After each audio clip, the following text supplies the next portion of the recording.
This is definitely an attack. It will affect your child rearing. It will affect your education system.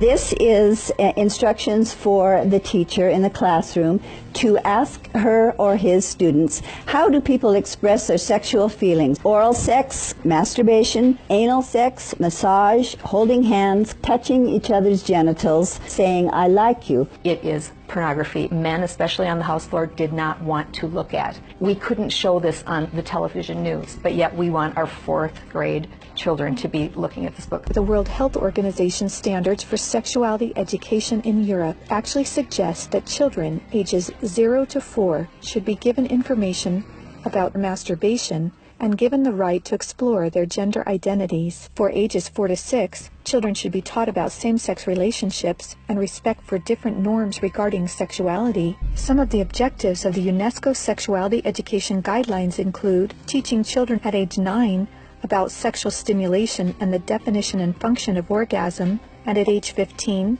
that both men and women can receive sexual pleasure with a partner of the same or opposite sex. An online CSE program for African youth called The World Starts With Me tells children that sexuality includes oral sex and masturbation. They have elementary students as young as 9 years old. Then they teach them how to wear a condom.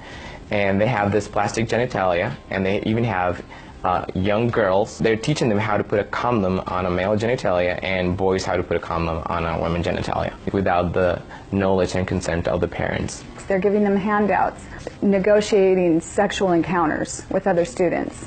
For example, there are statements like this: can I take your shirt off? It makes me hot when you touch me here. Is it okay if I take my pants off? This pamphlet called Healthy, Happy, and Hot tells young people you have the right not to disclose your HIV status to a sexual partner if you're not comfortable. It also tells young people that are HIV positive that if they decide with their partner not to wear a condom, that's their decision. On page 89 of a UNICEF-published Sexual and Reproductive Health Manual, UNICEF listed situations in which one can obtain sexual pleasure that included sexual responses directed towards inanimate objects, animals, minors, and non-consenting persons. In the context of the Sustainable Development Goals that determines the agenda for the next 15 years, the voice is very, very biased. It's just International Planned Parenthood Federation and their affiliates.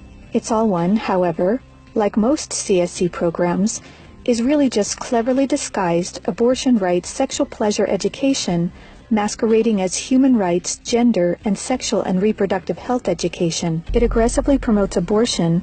With over 112 references to abortion, It's All One has an obsessive focus on sexual pleasure, mentioning sexual pleasure 62 times. Comprehensive sexuality education programs are disguised under many names.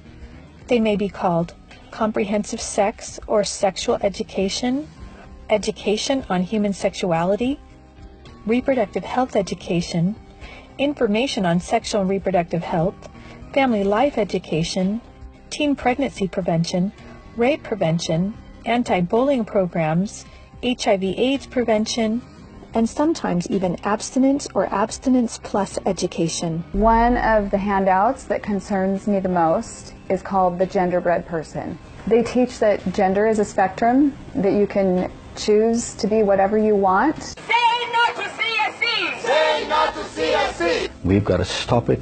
We've got to use everything at our disposal. We have to stand together. My family is mine. My wife is mine. I am hers. Our children are ours. Band together and find ways to stop it from entering your country. If we don't do something about it, it is all of us that carry that guilt. To learn more and to sign the petition to stop comprehensive sexuality education, go to stopcsc.org. Together, we can and will protect the world's children.